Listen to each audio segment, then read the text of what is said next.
ونسو دواعي دروس ومهدسنتي اوكي دكتور سباق maanta barnaamijkeena su'aasha koowaad ay noo taala waxay tahay ma aaminsan tahay mucaamilada iyo kelmadda wacan ee naxariista ku jirto inuu inoo soo saarayo qof umadiisa wax u taraya oo inaanfacaya kelmadda xun ee cunfiga ku jiraana uu inoo soo saarayo qof mujrima oo mashaqaysta dadkana wax yeeleynaya siib ahaan qofku marka uu yaryahay runtii xog banu aaminsanahay sababtu waxa weeyaan ilaahay baba quraanka ku sheegay suurat ibraahim ilaahay subxaanahu wa tacaala wuxuu idhi alam tara kayfa daraba allahu mathalan kalmatan tayiba ka shajaratin tayibatin asluha thaabit wa farcuha fi السماء tu'ti ukulaha kulla xiin biidni rabbiha waxaanu idhi kelmadda xun markuu ilaahay uu ka sheekeynaya wuxuu idhi wamathalu kalmatin khabiitha ka shajaratin khabiitha ujtuthat min fawqi alard ma laha min qaraar sadaqa allahu alcadiim ilaahay wuxuu ku leeyahay kelmadda wacan ee naxariistu ku jirto ee dadka lagu dhiirigelinayo ee nabarada daweynaysa ee niyadda dhisaysa ee marmar qaarkood ka muhiimsan cuntada iyo hurdada inay la mid tahay geed wacan oo cirka gaadhay oo midhihiisu dadku ay ka faa'iidayaan oo ay cunayaan waana geed adagoo xididadiisu dhulka si fiican ugu jirto hadalka xum ee sunta ku jirto ee cuqdad bini'aadamka qalbigiisa ku abuuraya ee dadka niyadda ka jabinaya ee indhahooda ilmo ka keenaya wuxuu la mid yahay geed xum oo midho aana lahayn oo dhulka ka soo go'ay ma og tahay kelmadaha qaarkood nabarada ay sameeyaan inaana weligood laga bogsanin iyadoo haddii mindiyar ku jeexdo nabarkii markiiba uu bogsanayo laakiin saamaynta kelmadda xum ay leedahay marmar qaarkood lagama bogsado waxaan tusaale kuu soo qaadayaa hitler ma taqaana caydaruuso hitler haa inkastoon xog kooban ka aqaano hitler waxaan ka aqaanay inuu ahaa qof mujrima dilaya kaasoo dilay tiro dad ah oo aad u badan du meine Arbeit für richtig hältst, ob du glaubst, dass ich fleißig gewesen bin, dass ich gearbeitet habe, dass ich mich in diesen Jahren für dich eingesetzt habe, dass ich anständig meine Zeit verwendet habe im Dienste meines Volkes. Gib du jetzt deine Stimme ab. Wenn ja, dann tritt für mich ein, so wie ich für dich eingetreten bin. runtii hitler waa tusaale aada wacan oo ku tusaysa inuu qofku hadduu xataa qof wacan u dhashay haddii bulshadu qofka ay diido ama naxariis daro iyo cunf uu kala kulmo guriga inay qofka shakhsiyadiisa ay bedelayso hitler dadka aana garanaynin waxa weeye ninkii sabab u ahaa dagaalkii labaad ee adduunka ee 11 dowladood qabsaday waana ninkii ka dambeeyay inay dhintaan 60 milyan bini aadan waana ninka dilay yuhuudda ee dilay 6 milyan oo yuhuudiya dilay ee weliba wuxuu dili jiray dadka madow iyo dadka mucaawaqiinta iyo siyaasiyiinta waa ninka sameeyay kaamam dadka lagu ururinayo ay ka mid tahay kaam la oran jiray Dachau 1933 oo dadka halka lagu xasuuqi jiray oo lagu dili jiray oo la cadaabi jiray Hitler dadka aana garanaynin waxa hitler markaad noloshiisa aad akhridid khaasatan buuggiisii uu ka qoray noloshiisa la oran jiray halgankayga wuxuu ka hadlayaa caruurnimadiisa wuxuu ku leeyahay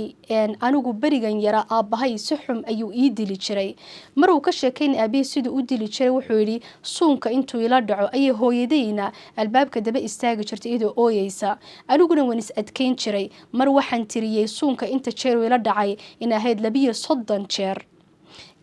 hitler wuxuu la kulmay aabba aad u caniifa oo aad u xum oo sabab u ahaa inay shakhsiyadiisu ilmaha yar ay isbedesho okay dr Sibaq imka haddii hitler uu heli lahaa caruurnimadiisii hadal wanaagsan iyo soo dhaweyn bulsheed iyo weliba naxariista aabbo ma kula tahay in laga hortagi lahaa dhimashada 60 milyan ee adigu inoo sheegtay waan u malaynay in laga hortay horta waxaan waa qada wa qadar way ilaahay baa qoray laakiin hadan aan buugiisa qofka akhriya halgankayga hitler uu qoray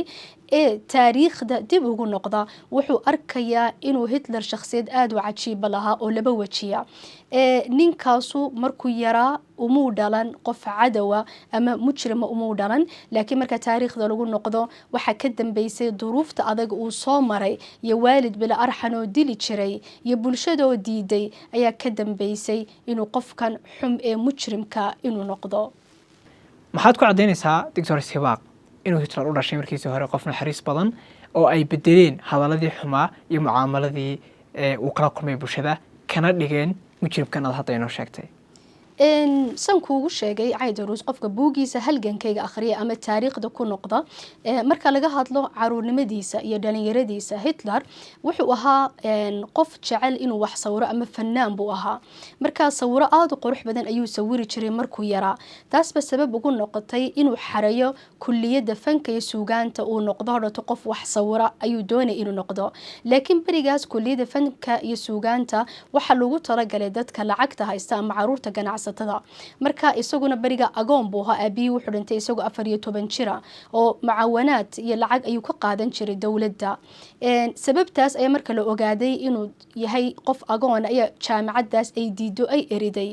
isagoo sawiri jiray haddana sawiro aad u qurux badan oo hibadaas sawirka lahaa la taliyaha Hitler oo marka sheekeynay ayaa wuxuu yiri isagoo gashan dharkiisa caskariga oo hubkiisa sita ayaa intuu qalin iyo waraaq uu qabsado ayuu sawiro aad u qurux badan uu sawiri jiray taasuna waxay ku tusaysaa hadduu ninkaasu dhalinyaradiisa uu heli lahaa daryeel ama kulliyada fanka iyo suugaantu ay soo dhaweyn lahayd maanta waxaan heli lahayn fanaan weyn oo taariikhda ku jira oo sawiradiisa ilaa imanka lala yaabayo waxaan kale tusaale ku soo qaadaya Hitler markuu xukunka hayo madaxweynaha dalka Jarmalka uu ahaa wuxuu xoog u jeclaa caruurta oo xoog u daryeeli jiray oo ihtimaam iyo daryeel fara badan ayuu caruurta iskuulada u siin jiray taas waxa cadeynaysa markuu gawaadhidiisa uu ku jiro ama ciidankiisa oo la socdo hadduu caruur uu arko gaadhigu ka soo degi jiray uu salaami jiray oo caruurta u dhunkan jiray ninka caskariga ee bila arxanke ee 60 milyan bin aadam dilay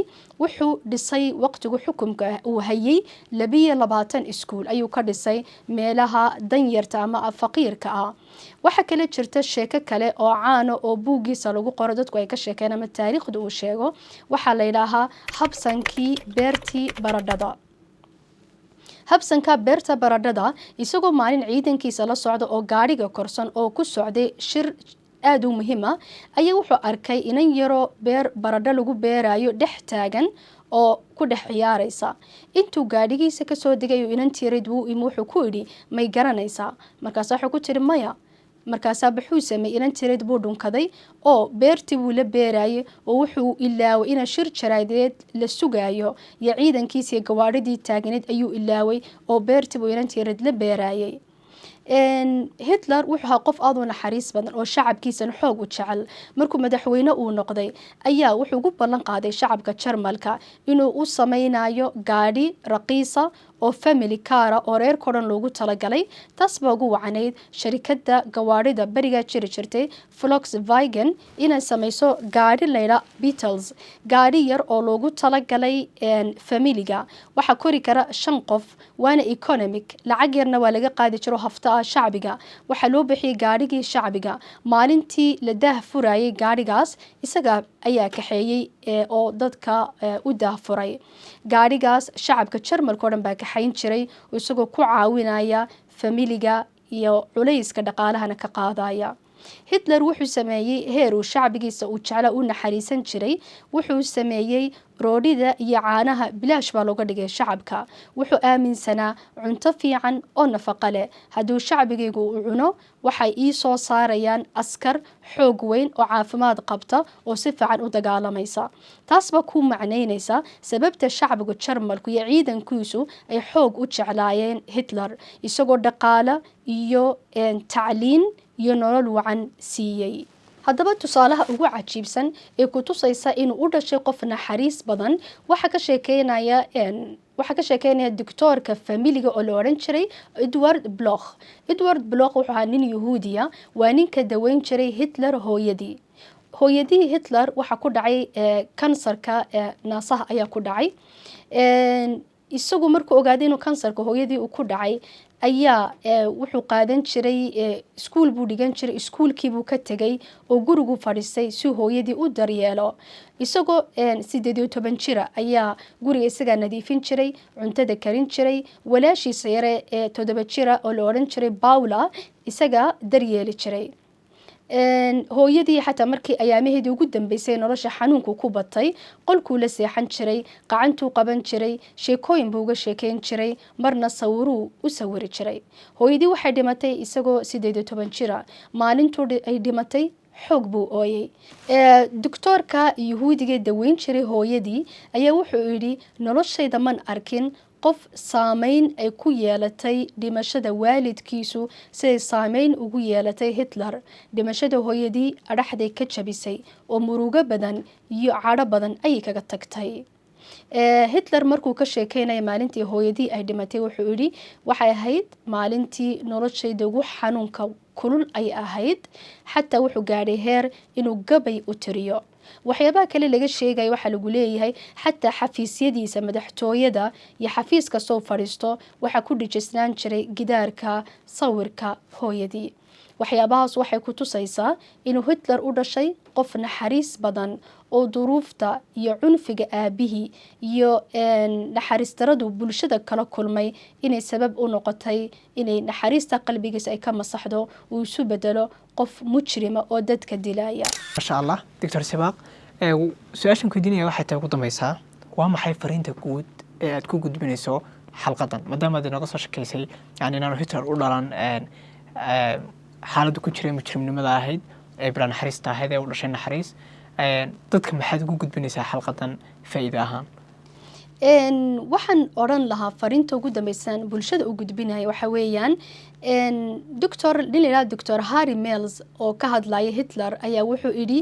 hadduu naxariis iyo daryeel uu heli lahaa Hitler wuxuu inoo soo saari lahaa taasu fanaan cajiib oo sawiro aad u qurux badan sawiraya oo bulshada wax ku soo kordhin lahaa. laakiin karaahiyada iyo xumaantii iyo cunfigii iyo bulshadii diiday waxay dhistay nin buka oo cuqdad qaba. Hitler noloshii baa dhirbaaxday, isaguna adduunkoo dhan buu dhirbaaxay.